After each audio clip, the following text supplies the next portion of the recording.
All right, looks like we're going live here. Fantastic. Well, ladies and gentlemen, I want to welcome you to MLM Monday. We have a special session for you today, all about principles for fantastic field communication. We get asked about this all the time because folks seem to really have challenges at time in the direct sales industry with field communication. And I have a special guest I brought on today that I'm really excited to introduce you to. She got her start at Avon and then was doing logistics at Longaberger Baskets, then continued on at Arbonne as VP of Customer Service, and later was with Seriesse, that was Sylvester Stallone's direct sales company, as Vice President. And so I'm really looking forward to introducing you to Kathy Huffman from Ohio, and I want to welcome her here to the call today. Kathy, are you on the line with us? I am here, Ben. Thank you so much for inviting me to join you today. I'm excited about this, so I will follow your lead. What do you need to know? This is awesome, Kathy. I'm just happy that you're here because we get this question a lot when people maybe haven't had a history in the direct sales space and they've started a network marketing company or a party plan company or MLM, and maybe they're a manufacturer in the space and they're staffing out their team and they're wondering, how much email is too much, all these different things. How should I communicate with the field? And there's a lot of I think key takeaways that you learn over time, especially with a career like yours, of things you do and things you don't do. And so a lot of the questions we prepared today are here to kind of help people understand that. And even if they've had an MLM for a long time, I think there's going to be something you can learn today. So the first question I wanted to ask is, who's at stake, right? Is it the distributor, corporate, the brand? Who's at stake when it comes to field communication? What are we risking by not taking this seriously? Well, it's funny when you ask that question, Ben, because my answer is yes. Very simply, everybody's at stake. And let me just, before I jump into that, I just want to say a couple of things. I started my career with Avon products. You already mentioned that. It was a great place to learn a little bit about direct sales and to grow up actually in the industry. And I was with Avon, for almost 17 years. And I have flashbacks all the time to when I was walking down these huge hallways of the world's greatest beauty company. And I said to myself, what in the world am I doing here? Because I had just graduated from college with a degree in sociology. And my thought process was that I was going to be saving starving children. And instead I'm walking down these hallways talking about how we're going to ship lipsticks to Avon representatives all around the country. And so I had this breakthrough moment here where I said to myself, that degree in sociology was absolutely perfect. Because, and I have to digress for a second here. I wanted to, it's been a long time. So I looked up the definition of sociology just to reinforce for myself why it's so important. According to Google, and of course, we know that everything that Google says is true, right? Absolutely. Sociology is the study of the development, structure, and functioning of human society. So I said, okay, that's not a very sexy definition, but that tells you what it is. Let me check and see what Webster says. Webster says that sociology is the science of society, social institutions, and social relationships. Specifically, the systematic study of the development, structure, interaction, and collective behavior of organized groups of human beings. So then I said to myself, okay, that's good too, but I sum it up this way. My education was figuring out what makes people tick. So there you go. Walking down the halls of Avon products, my experience in actually putting to practice what I studied in school just came full, it was in my face. It is all about the people and the organizational dynamics. And what's the most important part of that process? Communications. Yeah. Yes. We have to remember it's a human business, right? At the end of the day, we work on products, we work on systems, we work on everything else. And you'll hear people say it's a relationship business. It's a relationship business. But if you say it's a human business and you hear that, it's communication, right? That's what a relationship is what is it feel like in a relationship. If I ask you how you feel in your relationship with your spouse, you'd probably talk about some sort of communication you had together. You probably wouldn't say, well, his job, right? You wouldn't reference anything else. It's what we talk about. Yep. Yeah. And you're so right. It's all about who is your audience. Mm-hmm. Who is it that you're communicating with? And I don't want to make this too much of a repeat of what everybody already knows. Mm-hmm. But you titled this Fantastic Field Communications. And I want you to know, one of my own personal views of the world is that F words are fabulous. Mm-hmm. Fantastic, fabulous, friends, family, faith. There are certain things that companies and people adopt as part of their own personal brand of communications. Mm-hmm. And how they present themselves. And I think you always have to keep those things in mind, especially when you're dealing with the field, because you are dealing with a huge, audience of independent distributors who are all their individual persons. They all have their own style.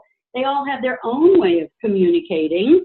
And they also all have their own way of receiving information and processing it. So from my perspective, when you ask who's at stake, everybody's at stake. Yeah. And that's why it's so important that you focus on the message. The message is key. And my personal objective is I want you to remember this conversation with me when we're done today. Mm-hmm. And what's going to make you remember it? I think about this all the time. I've got to give you a simple message that when you go, oh, what was it she said about this? My view of what makes up fantastic field communications is, number one, it's got to be timely. Whatever your message, it has to be timely. Think about, our little fairy tales that we heard as children. It's got to be not too hot, not too cold, but just right. The timeliness of the message is important. You have to give that a tremendous amount of thought. Secondly, it has to be relevant. This has to be something that's important. It's got to be something that's meaningful. It's got to be something that people want to listen to. Mm-hmm. It's got to be.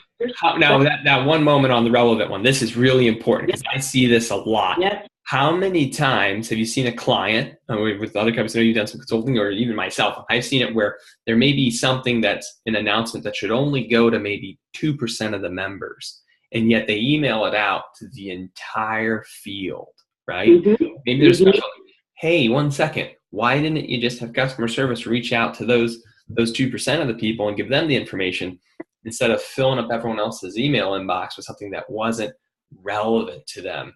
You see some clients sending out 4 or 5 emails a day to their field. Hey, are those all relevant to the audience as a whole? Or do you need to kind of channel your communication to be more relevant? Mm-hmm. Great point. Right. Yeah. And you jumped a little bit ahead of me because I'm going to come back to in response to the next question that I think you're going to have for me.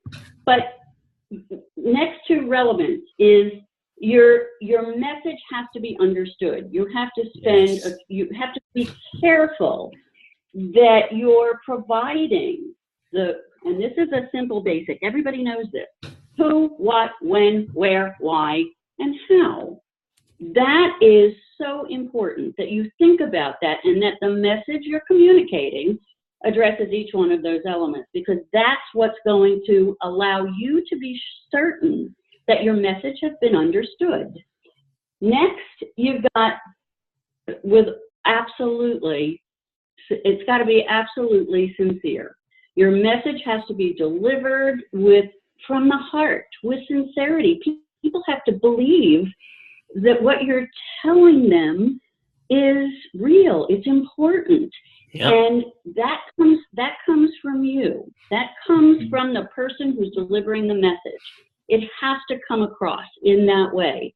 And then lastly, but this all ties together, it's got to be truthful. you've got to have the facts. You've got to have your information correct, and you've got to make sure that you're delivering that information to the best of your knowledge and ability in a truthful fashion. And if you think about those things, timely, relevant, understood, sincere, and truthful, guess what it spells? That's trust. Building trust in the field is the single most important thing that can be the result of your field communications. Because remember, you're dealing with people all over the globe potentially. Yeah. They got to trust you. So that message has to incorporate every single one of those things. And as I think about it, I put that together because when we get off this call today and this presentation, I want you to remember, if you don't remember anything else, just remember trust. Trust. Timely. Love it. Relevant, understood, sincere, and truthful.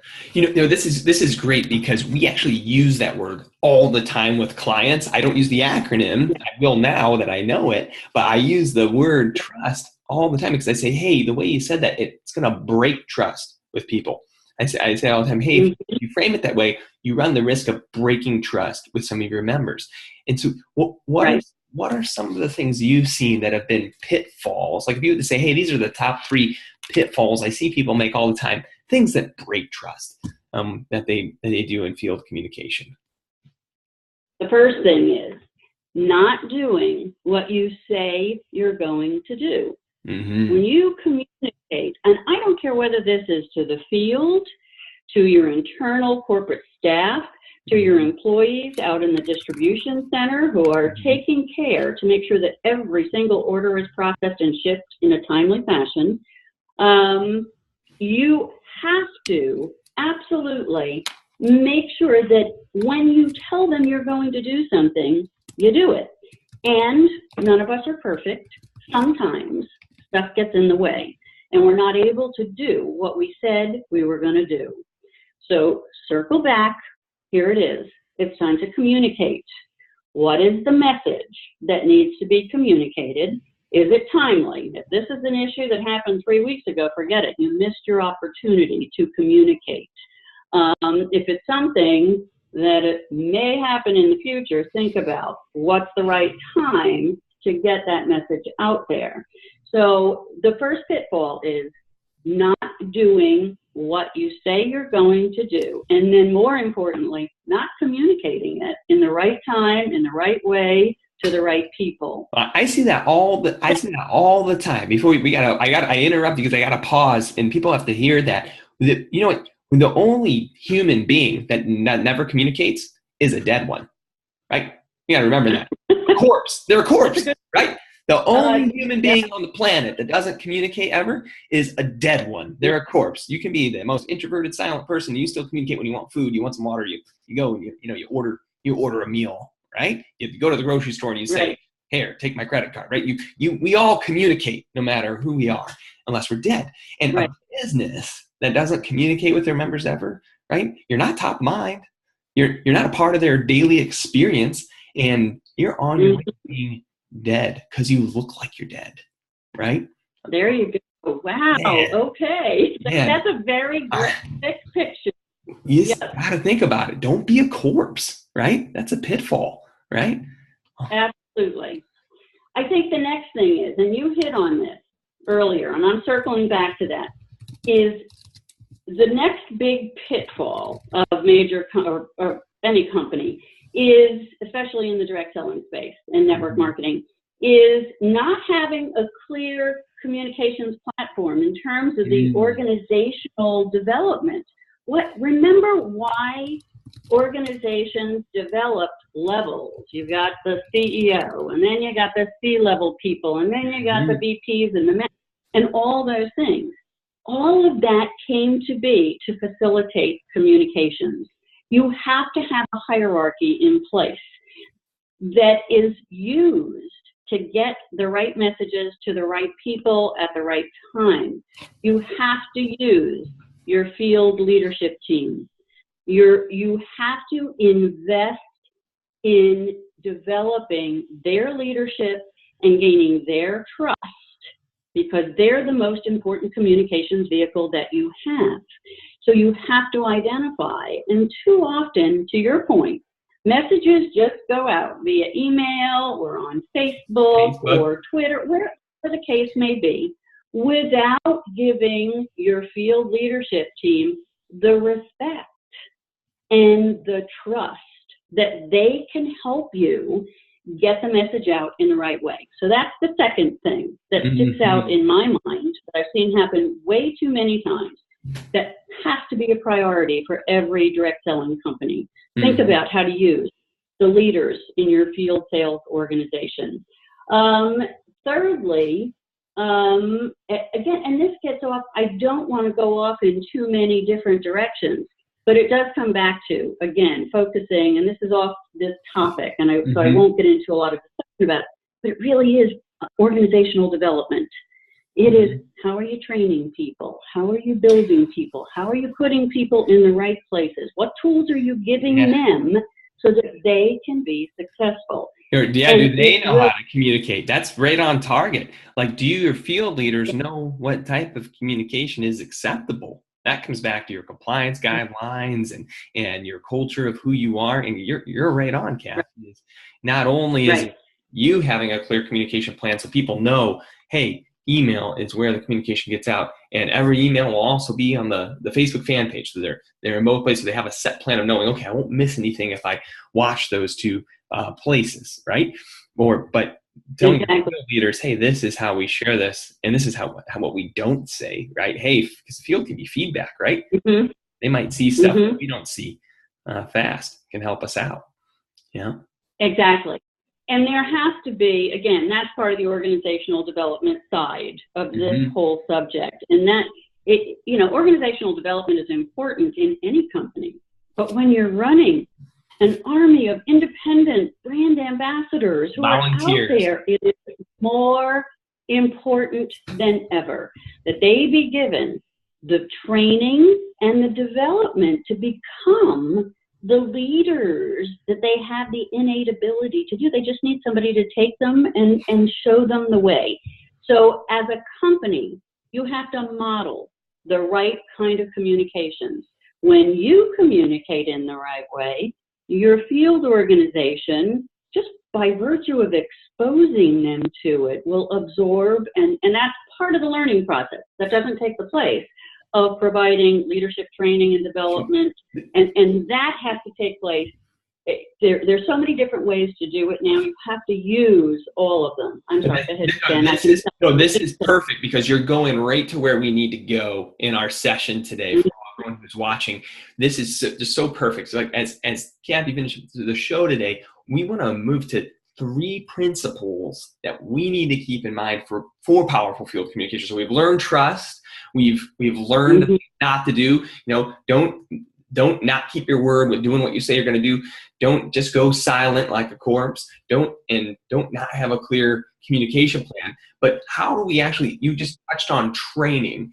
What are 3 things we can do to make sure that we do have good field communication? What are 3 things we should be doing, knowing what we know now to avoid those pitfalls? So you touched on training. Let's flush out those 3 for where we are. Yes, absolutely. Nothing takes the place of training.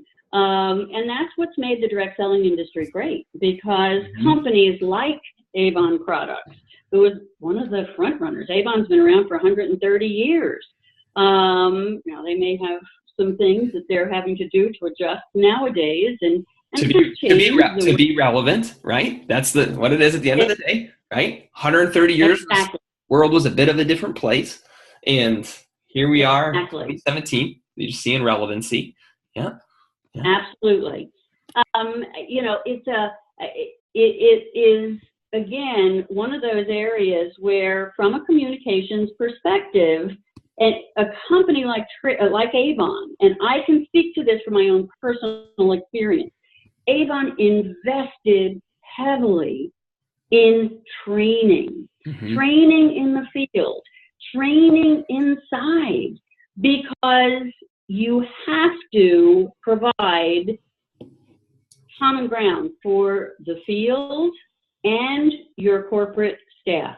They have to be communicating in the same way. Yes. They have to have the same access to training, maybe tweaked a little bit based on which area of the organization, but it all comes down to how you're developing your people to carry out the mission of the company. And so, yeah, you cannot, and that, unfortunately, that's one of the things that companies kind of, when they look at their budget, they go, oh, we need to down the training part a little bit. And that's always a bad decision. There's plenty of ways to save money in other areas. It so is. And with today in technology, I have clients who are, if you're a brand new startup company, you're doing this whole thing on a budget, there's 4K cameras in your iPhone, for goodness sake. I have people buying a $20 tripod and sticking this in their office and shooting some starter training videos in a couple hours on an afternoon in their office. And what's so important about the training, though, more than the cost or anything else of actually doing it, is it sets proper expectations, right? If you want people to do something, let them know how it should be done. Don't assume that, that the field is going to do it properly for you out there in the space. Absolutely. Absolutely. And, again, and that's a really good point, Ben, which I hadn't really even thought about. But in order for you, from a corporate standpoint, you want to trust the field. You want them to trust you. Your communication is a critical element in developing that two-way trust. However, it's not fair to expect the field to be trusted when you haven't taught them what you need them to be doing. So you have to invest in it in order to again, that's part of building trust. I have a great analogy that I think has helped some of the clients and others, and it's like when you teach your children how to date. Right? We have to understand that this is a good one for all of us, right? I only have a 16-month-old, so I'm not too qualified for this. I know, Kathy, you have older children, but we think about our children, and I teach them how to do everything. I have all sorts of disciplining my child on how to sleep by herself in her crib without needing a mom or dad to put her to bed. So we all have these, but I like this analogy of teaching your child how to date is, if you're frustrated with your child's dating practices, right? Well, what did you teach them to do? What did you model for them? What did you say explicitly and implicitly about what a dating relationship should look like? It's the exact same way as corporate and the field. Some companies go too far and they think their distributors are the 3-year-old. They are not the helpless 3-year-old that you need to do everything for.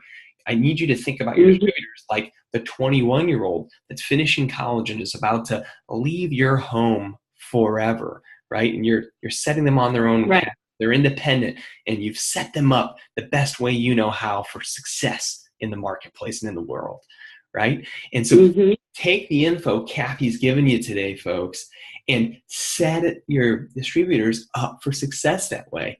We only have about 2 minutes left for our session today. This has been awesome information. I'm really grateful that Kathy took some time to come out and share this stuff. Not many people get a moment to be in the mind of someone who's been with Avon for 17 years or who ran customer service over at Arbonne. I mean, there's just a wealth of real life stuff that Kathy's speaking from today, everybody. This isn't ideas she got while sipping a mocha latte on her porch. This is stuff she got hammering away with the team, getting through pieces to get to that next level of growth. And so for the people who are here on the line watching us today, what are some final thoughts you'd like to share with them, Kathy, as we wrap up the show? Well, and thank you for asking me that, Ben. I think that the bottom line to it is you always have to keep in mind what's important. You asked me what are the 3 principles that we should focus on. Number 1, we have to remember, whether it's our field organization or our internal organization and the employees that make it all happen, we have to remember that this is about their livelihood. This is, whether you're an employee or an independent distributor or a shareholder, this is your livelihood. That's important. Never underestimate that. Secondly, you've got to remember, everybody's reputation is at stake here. Everybody who's out there in the field carrying forward the message and representing the brand is putting their reputation on the line. That's important.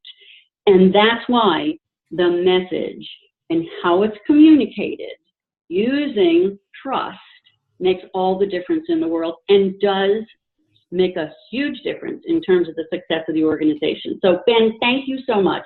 Really appreciate this. I can't believe 20 minutes has passed already, but I get it. You're awesome. Well, Kathy, thank you for being on the call as well. And for everyone who was checking out today, trust, write it down, timely, relevant, understood, sincere, and truth. Keep those principles in place as you're communicating so you got a winning strategy for fantastic field communication. Thank you so much for being online today, Kathy. It was a pleasure having you here.